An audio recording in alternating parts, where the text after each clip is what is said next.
삼성교회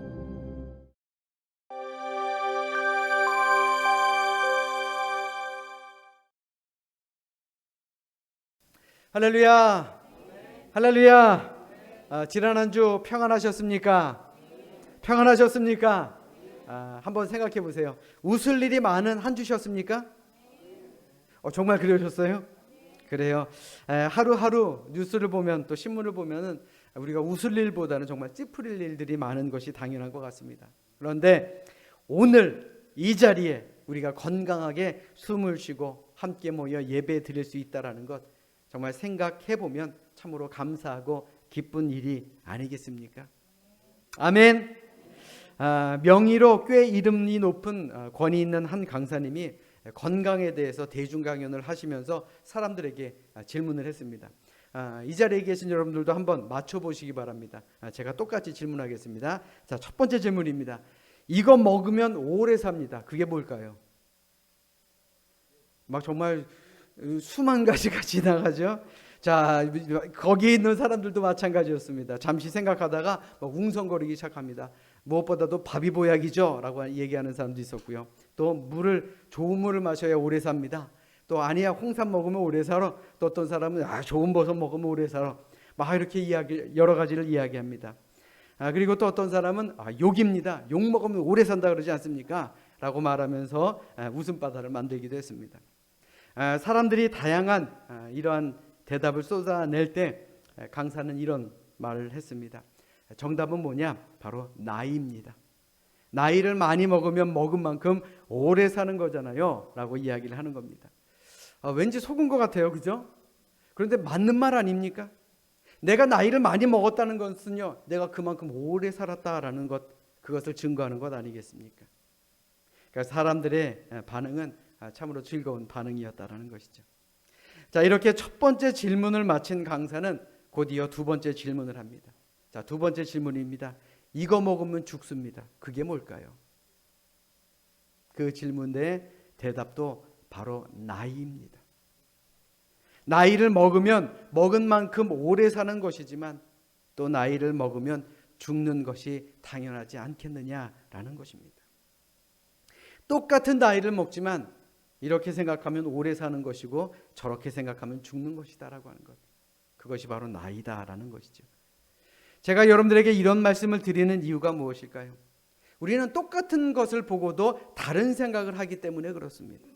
즉, 같은 경험을 하고 같은 것을 보고 같은 것을 들어도 어떻게 해석하고 어떻게 받아들이냐에 따라서 사람들은 또 다른 생각을 한다라는 말입니다.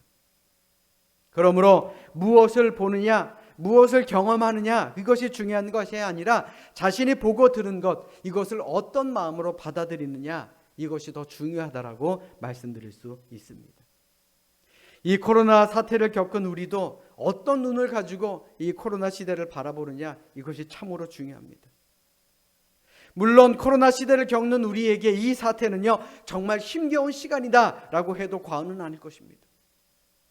그런데 이 코로나가 그냥 힘든 시간이구나 라고 생각하고 거기서 그치면 우리는 그 이상의 의미를 거기에서 얻어낼 수 없습니다. 같은 시간이라 할지라도 그 안에 하나님의 뜻이 있다라고 한번 생각해 보십시오. 같은 것을 보면서 다른 생각을 하는 사람들도 있는데 그것을 보면서 우리는 뭐라고 생각합니까? 세상은 내 마음 먹기에 달렸구나 라고 생각할 수 있지 않겠습니까? 마찬가지입니다. 이 코로나라는 힘겨운 시간을 겪으며 그 안에 분명 하나님께서 무엇인가 숨겨놓은 은혜가 있다라고 생각하는 것을 믿는다면 우리는 분명 이 위기와 고난 가운데서도 희망을 바라보게 될 줄로 믿습니다. 과연 여러분들은 이 코로나 사태를 어떤 눈으로 바라보십니까? 희망의 눈으로 바라보시기를 주님의 이름으로 축원합니다. 소망의 눈으로 바라보시기를 주님의 이름으로 축원합니다. 분명 하나님의 뜻이 이 안에 있을 줄로 믿습니다. 그래서 올해 여러분들과 함께 이스라엘의 멸망과 회복에 대해 1년 내내 여러분들과 은혜를 나누었습니다. 여러분들에게 있어서 지난 2년이라는 긴 시간은 아마도 힘겨운 시간이었을 것입니다. 그런데 그렇다 할지라도 변하지 않는 한 가지가 있는데 그 한 가지가 무엇이냐? 하나님은요, 깨닫게 하시기 위해서 때로는 고난도 주신다라는 것입니다. 그런데요, 회복시키기 위해서 그 고난 가운데서도 은혜를 주신다라는 사실입니다. 우리가 그것을 이스라엘의 역사를 통해 보아왔고 또 볼 수 있지 않겠습니까? 그러므로 이 코로나가 여러분들에게 위기가 아닙니다. 새로운 기회다. 어떤 기회요? 하나님의 음성을 들을 수 있고 하나님의 뜻을 알 수 있는 좋은 기회다라고 생각하며 사시기를 주님의 이름으로 간절히 부탁드립니다. 자, 우리 옆에 있는 분들과 이렇게 인사하겠습니다. 믿음의 눈을 들어봅시다. 그래, 우리 믿음의 눈을 들어서 좀 보자고요. 아멘. 자, 우리 다시 한번 인사하겠습니다. 하나님의 계획이 있음을 믿으십시다. 그래요. 비록 힘겨운 시간이지만 분명 하나님의 계획이 있을 줄로 믿습니다. 이 코로나라는 긴 고난의 시간을 지나가고 있지만 언젠가는 회복의 시간 오지 않겠습니까? 분명히 올 줄로 믿습니다. 우리 모두가 믿음의 눈을 들어 이 고난의 시간을 이겨내는 우리 믿음의 사람들이 되시기를 주님의 이름으로 간절히 축원합니다. 우리 성경을 높이 들고 우리의 믿음을 고백합시다. 자, 이 시간 성경을 높이 들고 우리의 믿음을 큰 소리로 고백합니다. 저는 예수 믿어 구원받았습니다. 저는 예수 믿어 하나님 자녀 되었습니다. 저는 예수 믿어 천국 백성 되었습니다. 하나님께서 선물로 주신 오늘 하나님 말씀으로 가르침을 받습니다. 눈을 열어 주의 법 안에 있는 놀라운 진리를 보고 깨닫게 하소서. 아멘으로 순종하여 하나님께 영광 돌리는 삶이 되게 하소서. 아멘. 고백한 대로 사시기를 주님의 이름으로 축원합니다.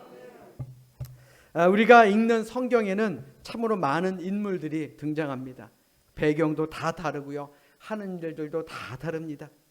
그런데 그 중에서 선지자라는 사람들이 있습니다.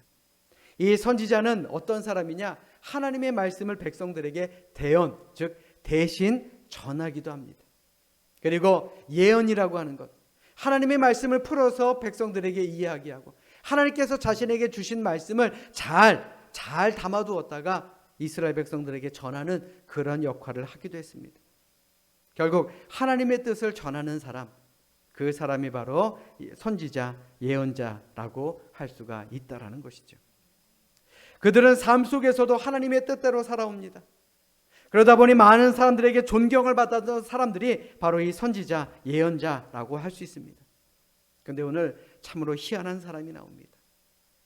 오늘 본문의 주인공인 호세아 선지자라는 사람은요, 참으로 기구한 운명을 가진 그러한 선지자였다라는 것입니다. 이 호세아가 예언하던 시대는요, 여로보암 2세 때입니다. 이 여로보암 2세는 이스라엘이 남북으로 나뉜 후에 북왕국, 즉 이스라엘 왕으로 예후라는 왕의 증손자였습니다. 이 여로보암 2세는 북왕국 이스라엘의 첫 번째 왕인 자신의 아버지 여로보암 1세처럼 나라를 부강하기 위해서, 나라가 부자가 되는 나라, 힘 있는 나라가 되기 위해서 열심히 힘을 썼던 그런 왕이었습니다.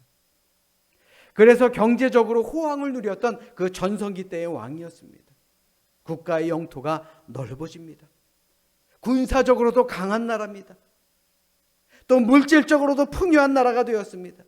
그래서 많은 역사학자들이 이 북왕국 이스라엘의 200년 역사 가운데 그때가 가장 황금기였다라고 평가하고 있는 것이 바로 여로보암 2세 때의 왕의 이야기입니다. 그런데 문제가 있습니다. 영적으로 아주 어두운 시기였다라는 것입니다. 물질적으로는 풍요로울 줄 몰라도 영적으로는 암울한 시기였다라는 것이죠. 여로보암 2세는 자신의 아버지 여로보암 1세 못지않게 나라를 크게 부강하게 만들었습니다. 그런데 영적인 면에서도 여로보암 1세 못지않게 백성들을 우상 숭배에 빠뜨리게 됩니다. 이스라엘 여러 곳에 산당을 짓습니다. 그 안에 우상을 둡니다. 그리고 백성들에게 섬기라고 합니다.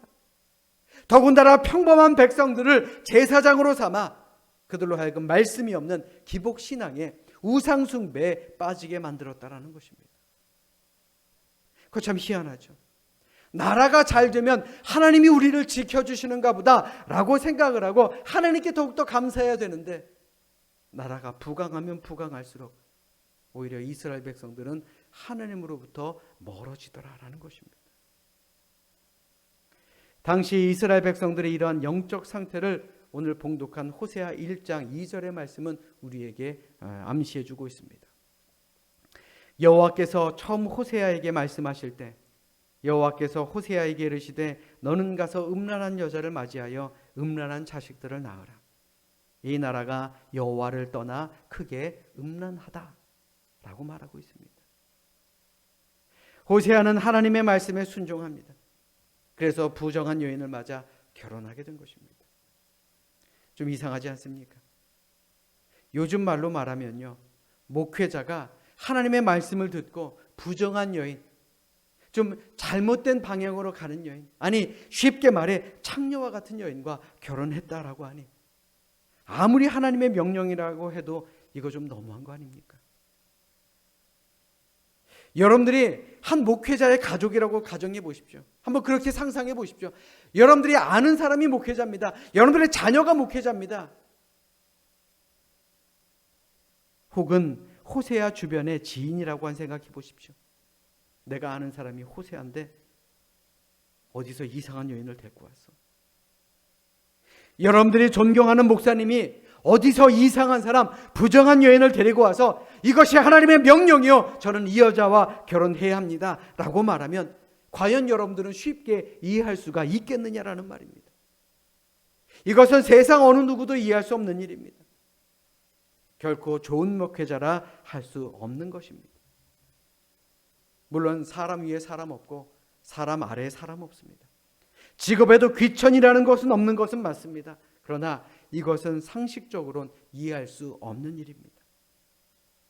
아마 요즘같이 인터넷이 발달된 세상에 호세아가 살았다면요, 아마 사회적인 비판 면하기가 힘들지 않았을까 생각해 봅니다. 그런데 반대로 한번 여러분들이 한번 호세아라고 생각해 보십시오. 한번 상상해 보십시오. 아니 아무리 하나님의 명령이라도 그렇지 이 하나님의 명령에 순종할 수 있겠느냐라는 말입니다. 지금도 그렇지만 당시 이스라엘의 선지자나 제사장은요, 백성 중에서도 순결한 여인을 아내로 맞아 결혼하고 경건한 삶으로 하나님을 섬기도록 이웃에게 본이 되도록 그런 삶을 살아갈 수 있도록 되어 있었습니다. 그런데 하나님께서는 결코 이해할 수 없고 받아들일 수 없는 말씀으로 호세아 선지자를 혼란스럽게 만드셨다라는 것이죠. 물론 사람은 바뀝니다. 결혼하고 나서 이전의 삶을 정리하는 사람들이 얼마나 많습니까? 그런데 성경 어디에 봐도 호세아의 아내 고멜이라는 여인이 자신의 삶을 정리하고 사모로서의 역할을 잘 감당했다라는 말 어디에도 찾아볼 수 없습니다. 오히려 호세아 2장 4절부터 5절의 말씀을 보십시오. 내가 그의 자녀를 긍휼히 여기지 아니하리니 이는 그들이 음란한 자식들임이니라.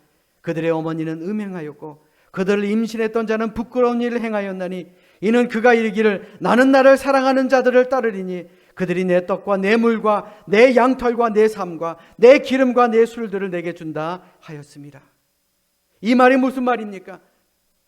고멜이 호세아와 결혼을 했는데 나를 사랑하는 사람을 따라가겠다라는 것입니다. 내게 떡을 주는 사람, 내게 물을 주는 사람, 내게 기름과 내게 술을 주는 그 사람을 나는 따라가겠다라고 말하고 있는 것입니다. 결혼 후에도요, 부정한 일을 계속해서 진행하고 있다, 진행해 왔다라는 말입니다. 이해가 가십니까? 사실 저는 이해가 안 갑니다. 하나님도 무정하시지, 하나님도 무심하시지.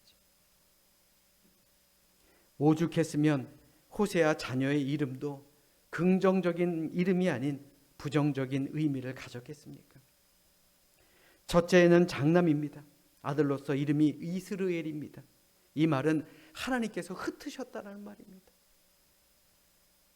둘째는 딸을 낳았는데 이름을 로르하마라고 지었습니다.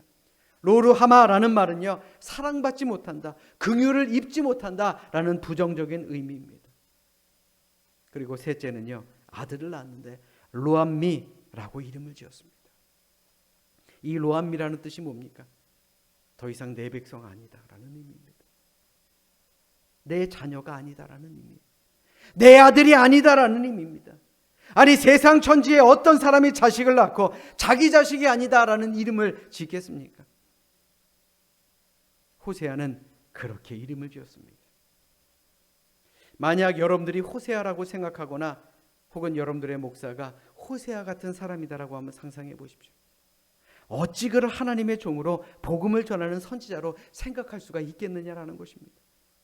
쫓겨나지는 않으면 다행이지요. 이러한 상황에서 호세아는 아마도 절망적인 마음으로 하나님을 만났을 것입니다. 왜요? 하나님의 명령을 따랐기 때문에. 그리고 하나님과 이런 대화를 했을 것입니다. 호세아야, 기분이 어떠냐? 하나님, 너무나도 비참하고 처참합니다. 호세아야, 많이 슬프냐? 네, 미칠 만큼 괴롭고 너무나도 슬픕니다. 호세아야, 그러면 내가 내게 왜 이런 일을 시켰는지 아느냐? 모릅니다, 하나님. 제가 이걸 어떻게 합니까? 제가 그렇게 미우십니까? 그때 하나님께서는 호세아에게 이렇게 말씀하십니다. 호세아야, 그것이 아니다. 네가 내 아내를 보면서 느꼈던 그 너의 수치, 분노, 모멸감, 질투, 기막힘, 답답함, 미칠 것 같은 그 괴로움, 이 모든 감정이 내가 내 백성 이스라엘을 향해 느끼는 바로 내 마음이다. 내 백성들이 내 아내 고멜처럼 하나님이 아닌 다른 우상들을 만들어 섬기고 우상을 섬기는 자식을 낳고 돌아오라고 가르치며 손짓하는 나의 부름을 외면하고 더욱더 우상을 섬기고 있다. 내가 너에게 느끼게 했던 이러한 고통의 이유는 내가 이스라엘 백성들을 향해 느끼는 고통도 너도 함께 느껴보라는 것이다. 그리고 그들에게 선포해라. 여호와께로 돌아오라. 하나님의 이 말씀을 듣고 호세아는 어땠을까요? 아마 심장이 터졌을 것입니다. 온몸 마디마디가 저며오는 그 고통과 슬픔에 몸서리가 젖었을 것입니다. 그는 자신의 아내만 생각했습니다. 언제쯤 정신 차릴까? 언제쯤 돌아올까? 그것만 생각했을 것입니다. 그러다 하나님의 입장으로 생각해 보니 정말 너무나도 마음이 아팠을 것입니다. 짐승처럼 하고 싶은 대로 사는 자신의 아내 고멜에 대한 그 자신의 마음이 이스라엘 백성들을 향한 하나님의 마음과 똑같다라는 생각이 들었을 때 그는 하나님의 지독한 사랑에 마음이 메어왔을 것입니다. 사랑하는 여러분, 하나님은요, 절망의 구렁텅이 안에서도 소망을 말씀하시는 분입니다. 인간은 하나님께서 살아계시기 때문에 죽을 만한 자리에서도 소망을 가질 수 있음을 믿으시기를 주님의 이름으로 간절히 부탁드립니다. 만약 호세아가 그저 심판의 메시지로만 끝나버렸다라고 한다면 이 구원자라는 의미를 가진 호세아의 이름은 무색했을 것입니다. 그러나 하나님은 호세아를 통해서 오늘을 사는 우리에게 회복의 말씀을 주신다라는 것입니다. 아멘. 이런 하나님의 뜻이 오늘 본문 10절로 11절에 담겨 있습니다. 우리 자막을 준비했습니다. 함께 읽도록 하겠습니다. 함께 읽습니다. 시작. 그러나 이스라엘 자손의 수가 바닷가의 모래같이 되어서 헤아릴 수도 없고 셀 수도 없을 것이며 전에 그들에게 이르기를 너희는 내 백성이 아니라 한 그곳에서 그들에게 이르기를 너희는 살아계신 하나님의 아들들이라 할 것이라. 이에 유다 자손과 이스라엘 자손이 함께 모여 한 우두머리를 세우고 그 땅에서부터 올라오리니 이스라엘의 날이 클 것임이로다. 아멘. 호세아의 삶을 통해 이스라엘 백성들에게 무서운 심판을 예고하시는 하나님의 본심에는, 하나님의 그 속마음에는 여전히 사랑이 있었습니다. 안타까운 마음으로 돌아오기를 기다리셨다라는 것입니다. 이는 오늘을 사는 우리도 마찬가지입니다. 하나님께서는 오늘 호세아의 말씀을 통해 우리에게 깨닫게 만들어주시는 것입니다.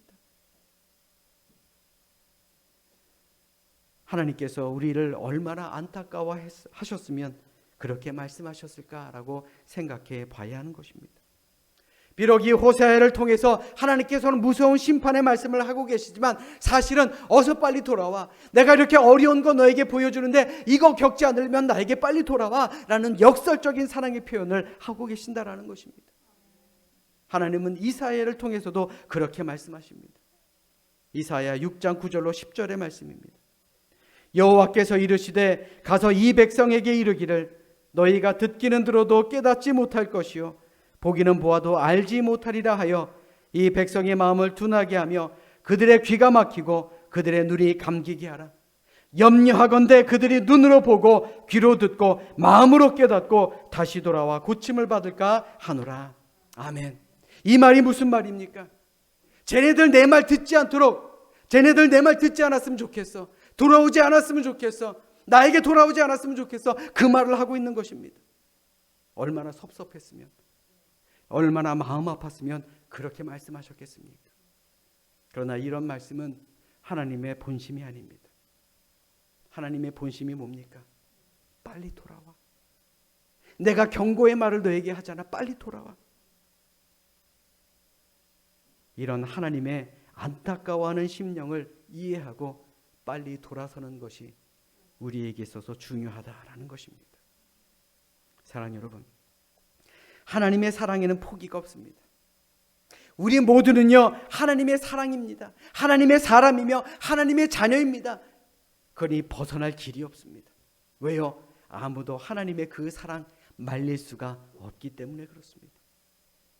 한번 생각해 보십시오. 얼마나 우리를 사랑했으면, 죄인인 우리를 얼마나 사랑했으면 하나님께서는 독생자를 우리에게 보내주셨고 또 우리를 위해서 고난을 받으셨고 수치를 당하셨고 십자가 위에서의 죽음과 고통 그 가운데서도 우리를 용서해 달라고 기도하게 만드신 분, 그분이 우리 하나님 아닙니까? 온몸을 던진 하나님의 이 지독한 사랑을 뒤로하고 내가 원하는 대로 내 마음대로 사는 우리 모두, 과연 그 옛날 호세아의 아내 고멜과 무엇이 다르겠느냐라는 것입니다. 코로나라는 핑계로 하나님으로부터 멀어지는 우리의 모습을 보실 때, 예배의 자리에서부터 멀어지는 우리의 모습을 보실 때 하나님께서 그 옛날 호세아에게 하셨던 경고와 저주의 말씀, 오늘을 사는 우리에게 하시는 말씀은 아닌지 생각해 봐야 하지 않겠습니까? 비록 또 코로나라는 이유만도 아닙니다. 바쁘고 분주한 세상 삶 때문에 예배 자리에서 멀어집니다. 우리의 자녀들은 어떠합니까? 세상에서 좀 더 편하게, 좀 더 영향력 있게 살게 하기 위해서 오히려 예배의 자리, 하나님의 자리로부터 멀어지게 만들고 있다라고 한다면 이스라엘을 향하신 하나님의 경고의 그 말씀이 오늘을 사는 우리의 자녀들에게 주시는 경고의 말씀이 아니냐 한번 생각해 봐야 하지 않겠느냐라는 말입니다. 잘 들으세요. 호세아의 주제는 바로 돌아오라입니다. 하나님께로 돌아오라라는 것입니다. 호세아 6장 1절의 말씀을 보십시오. 오라 우리가 여호와께로 돌아가자. 여호와께서 우리를 찢으셨으나 도로 낫게 하실 것이요 우리를 치셨으나 싸매어 주실 것임이라. 아멘. 하나님은 안타까운 심정으로 우리가 돌아오기를 기다리고 계십니다. 더 늦기 전에 돌아오라는 것입니다. 때가 너무나도 늦어 심판을 당하기 전에 빨리 회개하고 하나님께로 빨리 돌아오기를 원하십니다. 돌아오면 더 큰 복을 주신다 그랬어요. 오늘 10절 말씀 보십시오. 그러나 이스라엘 자손의 수가 바닷가의 모래같이 되어서 측량할 수도 없고 셀 수도 없을 것이며 전에 너희에게 이르기를 너희는 내 백성이 아니라 한 그곳에서 저희에게 이르기를 너희는 사신 하나님의 자녀라 할 것이라. 아멘. 하나님이 자신의 백성도 아니라고 한 그곳에서 하나님께서는 다시금 자신의 자녀로 인정해 주시겠다라는 것입니다. 뿐만 아니라 무궁한 발전과 부흥도 약속하십니다. 11절 말씀 보십시오. 이에 유다 자손과 이스라엘 자손이 함께 모여 한 우두머리를 세우고 그 땅에서부터 올라오리니 이스라엘의 날이 클 것임이로다. 아멘. 얼마나 귀한 약속입니까? 당시 이스라엘은요 우리나라처럼 남과 북으로 분단되어 있었습니다. 솔로몬의 죄값으로 인해서 남북으로 갈라지고 오랫동안 대립하고 있었습니다. 그런데 하나님께로 돌아오면, 다시 회개하고 하나님께 돌아오면 갈라졌던 남북을 이제 하나가 되게 해주겠다라고 하나님께서는 약속의 말씀을 주신 것입니다. 만약 이스라엘 백성들이 이 말씀을 듣고 하나님께로 돌아왔으면 얼마나 좋았을까요? 그런데 어떻습니까? 그들은 돌아오지 않았습니다. 그리고 하나님의 무서운 심판의 예고는 그대로 실현되었습니다. 여로보암 2세 때까지는 그런대로 이스라엘 백성들은 잘 지냅니다. 그러나 그 아들 스가랴가 사마리아의 왕이 되었지만 야베스의 아들 살룸이 배신하여 백성들이 보는 앞에서 처형을 당하게 됩니다. 듣고 돌아왔어야 되는데 그러지 못했다라는 것입니다. 이후 전국이 계속 혼란한 가운데 혁명이 계속 일어나고 얼마 후에 아수르에게 이스라엘은 멸망당하게 됩니다. 더욱이 남유다 역시 그것을 보고 하나님께로 돌아왔어야 되는데 그들 역시 돌아오지 않았습니다. 결국 바벨론에 의해 멸망당했고 여호와의 성전은 파괴되었고 그들은 나라를 잃어버렸고 70년이라는 시간 동안 노예로 나라 잃은 백성으로 살아갈 수밖에 없었다라는 것입니다. 사랑 여러분, 우리도 이 말씀을 들었으니 하나님께로 돌아와야 하지 않겠습니까? 하나님의 사랑의 자리, 회복의 자리로 돌아와야 되지 않겠느냐라는 것입니다. 우리 그리스도인들이 먼저 회개하고 하나님께로 돌아가야 됩니다. 그래야 살 수 있습니다. 하나님께로 돌아와야 이 코로나도 이길 수 있습니다. 하나님께로 돌아와야 이 코로나 시기를 통해 하나님께서 우리에게 주시는 그 약속의 말씀, 회복의 말씀, 그리고 회복의 삶을 이룰 수 있다는 것 우리는 기억하며 살아야 할 줄로 믿습니다. 사랑 여러분, 여러분들에게 이 코로나는 어떤 의미를 가진 것입니까? 지금 우리가 살아가고 있는 이 시대는 과연 어떤 시대이며 여러분들은 이 시대를 어떻게 살아가고 계십니까? 또 여러분들의 자녀는 이 시대를 어떻게 살아가라고 가르치고 계십니까? 어려울수록 힘들수록 하나님께로 돌아갑시다. 우리 따라서 합니다. 하나님이 회복시켜 주십니다. 다시 한번요. 하나님이 회복시켜 주십니다. 이 시간 진정으로 바라기는 이 호세아의 삶을 통해 안타까움을 말씀하셨던 그 하나님의 음성이 오늘을 사는 우리의 모습을 안타깝게 생각하시는 하나님의 뜻으로 받아들이셔서 우리 다시 한번 회복시키시는 하나님께로 돌아올 수 있는 우리 모두가 되시기를 이 시간 주님의 이름으로 간절히 축원합니다. 축원합니다. 기도하겠습니다.